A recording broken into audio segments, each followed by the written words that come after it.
अस्सलाम वालेकुम dear students, मैं हूँ वहीद वज़ीर। उम्मीद है आप सब खैरियत से होंगे। तो इस वीडियो में हम बात करेंगे गाल्जी बॉडीज़ और गाल्जी एपेरेटस और गाल्जी कम्प्लेक्स और डिक्टियोसोम और लिपोकॉन्ड्रिया कि ये क्या है। तो इस वीडियो में हम इसकी बात करेंगे। तो यहाँ पर हमारे साथ स्ट्रक्चर है, इसकी बाद में बात करेंगे। पहले हम यहाँ पर इसको डिस्कस करेंगे कि गाल्जी बॉडी है क्या। तो हम पहले काज हम नेम लेते हैं कि इसको ये इतने नाम क्यों दिए गए हैं।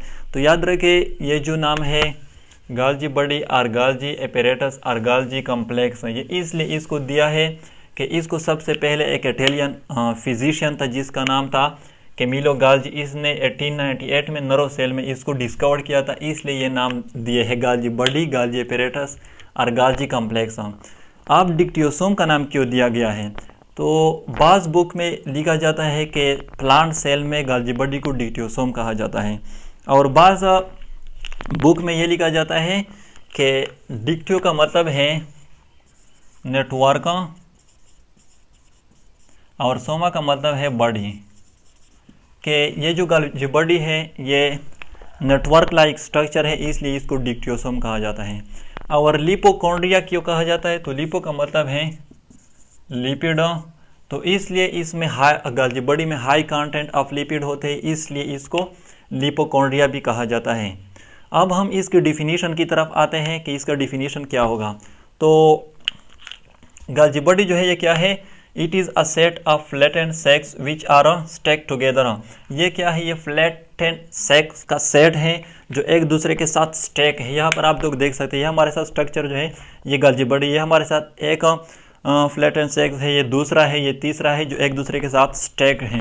तो इस स्ट्रक्चर को फिर हम कहते हैं गाल्जी बॉडी और गाल्जी एपेरेटस और गाल्जी कम्प्लेक्स।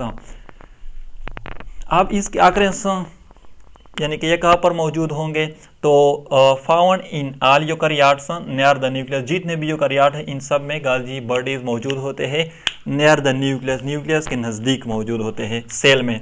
तो यहाँ पर ये हमारे साथ सेल, ये न्यूक्लियस है और ये गाल्जी बॉडी है, तो ये नियर द न्यूक्लियस मौजूद होते हैं। इसकी फॉर्मेशन की बात करते हैं कि ये किस चीज़ से बने होते हैं।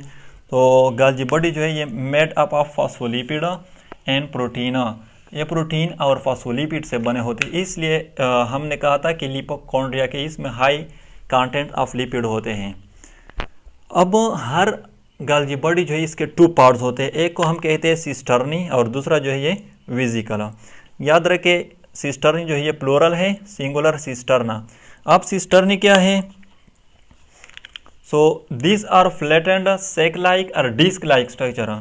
तो याद रखें सिस्टर्ना जो है ये फ्लैटेंड, फ्लैट, सेक लाइक और डिस्क लाइक स्ट्रक्चर होते हैं। यहाँ पर आप लोग देख सकते हैं, ये हमारे साथ एक सिस्टर्ना है, ये दूसरा सिस्टर्ना है और ये क्या है, ये तीसरा सिस्टर्ना है। और यहाँ पर भी present one about the other in parallel manner, जो एक दूसरे के ऊपर पैरेलल मैनर में रखे होते हैं। तो ये क्या है, ये सिस्टर्ना है, यानी इसको हम सिस्टर्ना कहते हैं, इसको हम सिस्टर्ना और इसको हम सिस्टर्ना कहते हैं, कलेक्टिवली सिस्टर्नी। और ये जो होल स्ट्रक्चर है फिर इसको हम कहते हैं गाल्जी बॉडीज। और सेकेंड पार्ट जो है वो क्या है, वेसिकल। वेसिकल क्या है, this vesicle contain secretary material. Vesicle जो है ये सेक्रेटरी मटेरियल पर मुश्तमिल होते हैं। यहाँ पर बात करेंगे कि वेसिकल एक्चुअली क्या है। अब गाल्जी बॉडी जो है इसके टू फेस होते हैं, एक को हम कहते हैं प्रॉक्सिमल और सीस और फार्मिंग फेस, और दूसरा जो है वो है डिस्टल और ट्रांस और मैच्योरिंग फेस। ये क्या है, इसकी भी यहाँ पर बात करेंगे। तो अब यहाँ पर हम आते हैं, यह हमारे साथ सेल है, ये इसका न्यूक्लियस है, और यहाँ पर मैंने रफ इंडोप्लाज्मिक रेटिकुलम लिखे हैं। मैंने स्ट्रक्चर नहीं बनाया, सिर्फ समझाने के लिए रफ इंडोप्लाज्मिक रेटिकुलम लिखे हैं। तो याद रखें, पहले हमारे साथ क्या होता है, न्यूक्लियस, इसके साथ स्मूथ इंडोप्लाज्मिक रेटिकुलम, इसके बाद rough endoplasmic reticulum, rough endoplasmic reticulum से फिर गाल्जी बॉडी स्टार्ट होते हैं जो टुवर्ड द सेल मेम्ब्रेन होते हैं। तो यहाँ पर रफ इंडोप्लाज्मिक रेटिकुलम इसलिए मैंने लिखा है कि इस गाल्जी बॉडी की जो स्टार्ट है वो रफ इंडोप्लाज्मिक रेटिकुलम से होती है। अब यहाँ पर याद रखें, गाल्जी बॉडी का जो मेन फंक्शन है वो क्या है, modification, packaging and transport of material in the form of vesicle. तो रफ एंडोप्लाज्मिक रेटिकुलम आप लोगों को पता होगा कि रफ एंडोप्लाज्मिक रेटिकुलम के साथ राइबोसोम अटैच होते हैं और राइबोसोम का फंक्शन क्या है, प्रोटीन सिंथेसिस। तो रफ एंडोप्लाज्मिक रेटिकुलम से जो मटेरियल आते हैं, यहाँ पर मैंने रेड कलर से इसको शो किया है, ये क्या है, फॉर एग्जांपल एनी मटेरियल हो सकते हैं जो रफ एंडोप्लाज्मिक रेटिकुलम से आए हैं, वो इस सिस्टर्नी जो है इसमें इंटर हो जाते हैं। फिर जब ये इंटर हो जाते हैं तो इनसाइड द गोल्गी बॉडी या इनसाइड द सिस्टर्नी इस मटेरियल की मॉडिफिकेशन भी हो जाती है, इसकी अरेंजमेंट भी हो जाती हैं। फिर इस से ये इस चैनल को थ्रू इस सिस्टर्नी में चले जाते हैं, इसी तरह फिर इसमें चले जाते हैं इस चैनल के थ्रू, फिर इस से बाहर in the form of vesicle ये बाहर आ जाते हैं, in the form of vesicle ये बाहर आ जाते हैं। और फिर ये वेसिकल है हमारे साथ और इसके अंदर जो है ये मटेरियल है।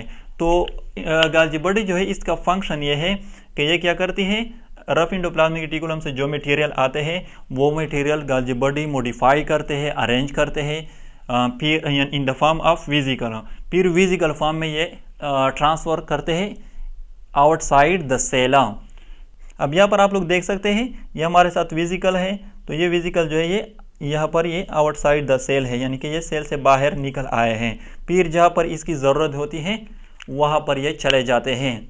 अब बात करते हैं प्रॉक्सिमल और सीस और फार्मिंग फेस एंड डिस्टल और मैच्योरिंग और ट्रांस फेस। तो ये जो पार्ट होता है यानी कि गोल्गी बॉडी का वो पार्ट जो वो फेस जो toward the rough endoplasmic reticulum होता है इसको हम कहते हैं प्रॉक्सिमल और सीस और फार्मिंग फेस, क्योंकि वहाँ पर फॉर्मेशन ऑफ मटेरियल होती है जो फिर वो इंटर हो जाते हैं गोल्गी बॉडी में, इसलिए इसको प्रॉक्सिमल और सीस और फार्मिंग फेस कहते हैं। और ये जो फेज होता है गोल्गी बॉडी का टुवर्ड द सेल मेम्ब्रेन उसको हम कहते हैं डिस्टल और मैच्योरिंग और ट्रांस फेस, क्योंकि वहाँ से फिर वेसिकल जो है वो सेपरेट हो जाते हैं, फिर वो चले जाते हैं आउटसाइड द सेल, यानी कि मटेरियल जो है उसको ट्रांसपोर्ट करते हैं टू द प्रॉपर डेस्टिनेशन। तो ये थी गोल्गी बॉडी और गोल्गी एपैरेटस और गोल्गी कॉम्प्लेक्स और डिक्टियोसोम और लिपोकॉन्ड्रिया। अगर वीडियो अच्छी लगे तो लाइक भी करें, कमेंट भी करें। अगर अभी तक चैनल को सब्सक्राइब नहीं किया तो चैनल को भी सब्सक्राइब करें। थैंक यू एंड खुदा हाफिज़।